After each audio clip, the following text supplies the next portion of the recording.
एक बार थोड़ा शोर तो मचाओ यार। हमारे बाल कलाकार यहाँ पे आर्यन बाबू मौजूद हो चुके हैं। जहाँ भी जिस मंच पे जाते हैं एकदम आग लगाते हैं। कैसे हैं आप?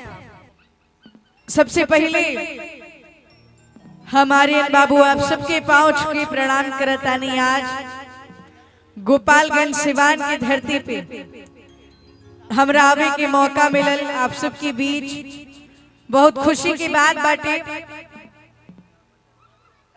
कि गुलाब प्रसाद चाचा जी के 100 वर्ष पूरा होखे पे आज हम इजाइल बानी। हमरा तरफ से चाचा तना हम बाबा बोलम। बाबा के जन्मदिन की ढेर सारा बधाई और रउआ 100 साल के भईनी।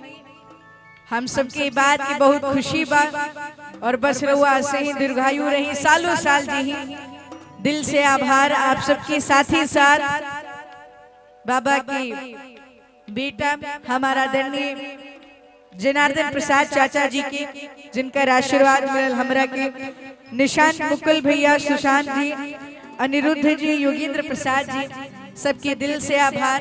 और दिल से आभार हमरा छोटन भैया के इतना आशीर्वाद प्यार दुलार देवे खातिर, वो हमरा के आज इजा बोलेले, आप सबसे हमरा के मिलैले। दिल से आभार छोटन पांडे भैया के।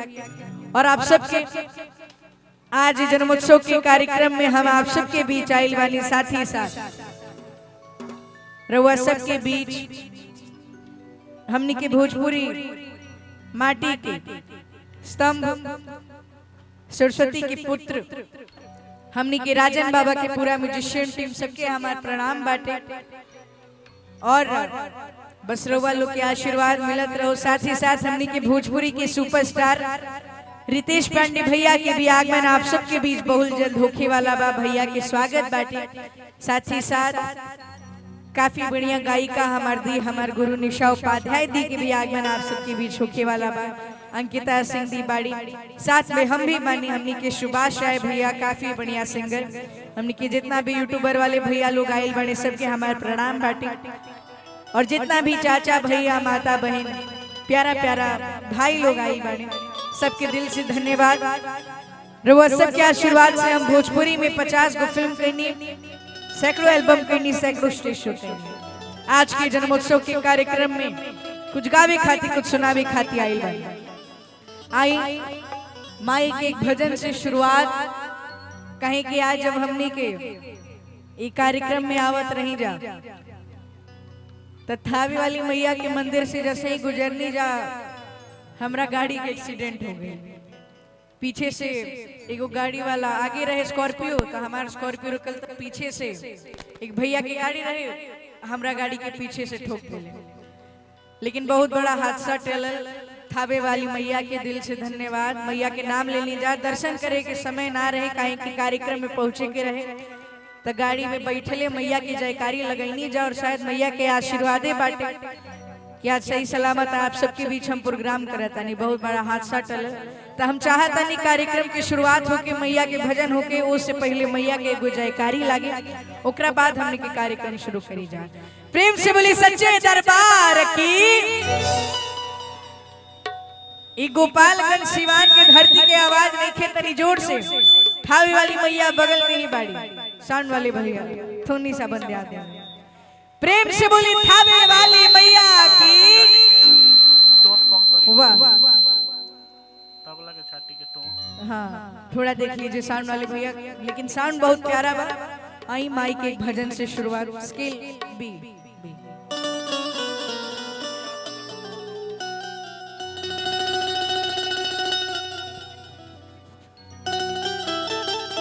क्या बात।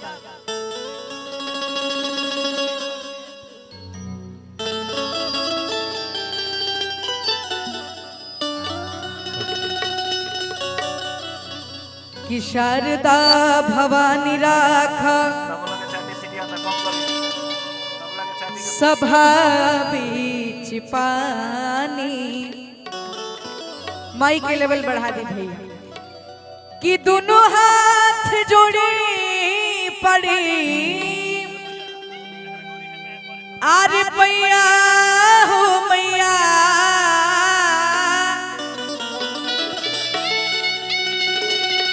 कि बुढ़िया के हीन बानी दुखिया में दीन बानी ना पूरा पढ़नी हम पढ़ैया हूँ मैया।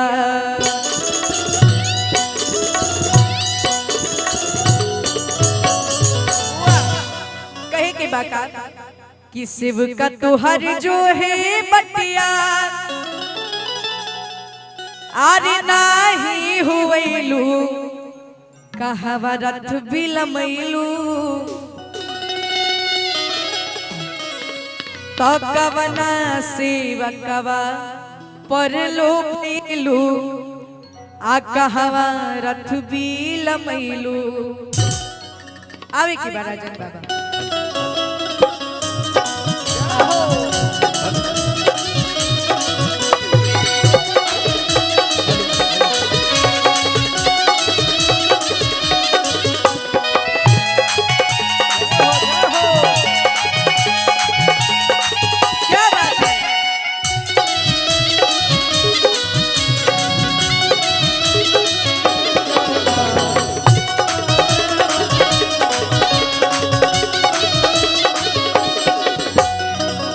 शिव का तुहर जो है बटियाई बल का तुहर जो है बटिया अनाही हुवैलू कहवा रथ बिलमैलू।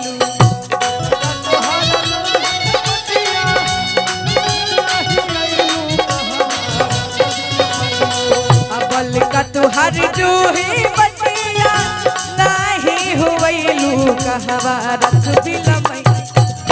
लेकिन ऐसे ना माई के भजन होता थे तो हम तनी ठुमका लगाई माँ प्यारा प्यारा हमने के बहन भाई लोग बैठल बड़े तो रउए लोग तनी दोनों हाथ के उठाई जा और ताली बजाई जा तकवना सेवकवा परलो भैलू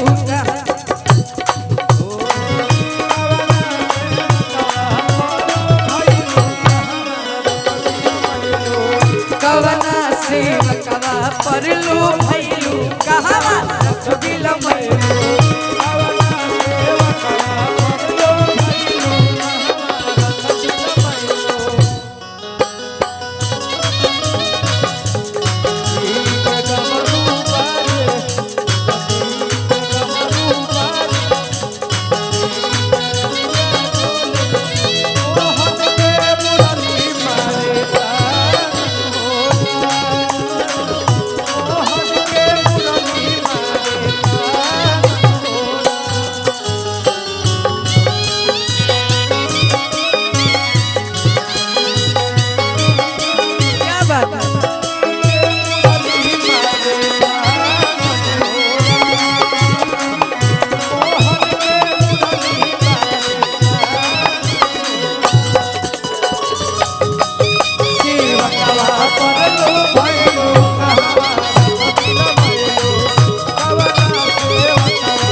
लली ओढ़ौलवाली लली रे चुनरिया खोजी ले रहिया तुहर बन के पुजार।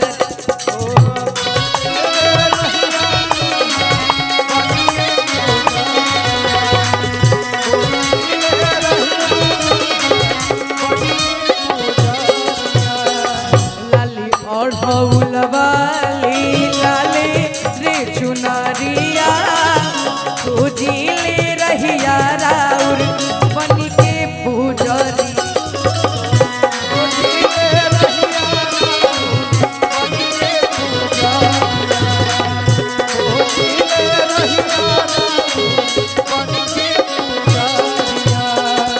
बल का तुहर जो है बटियाई शिव का तुहर जो है बटिया नाही होवैलू रथ बिलमैलू।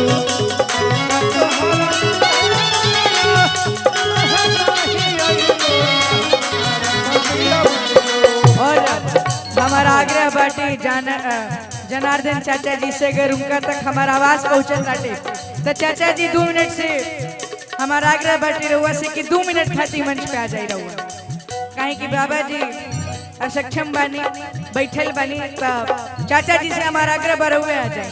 कवना सेवा कवा परलो भैलू कहवा रख बिलम कवना सेवा कवा परलो भैलू कहवा रख बिलम कवना सेवा कवा परलो भैलू कहवा कवना सेवा कवा परलो भैलू कहवा कवना सेवा तो कवना सेवा कवा परलो भैलू आ कहवा रथ बिलमैलू। लेकिन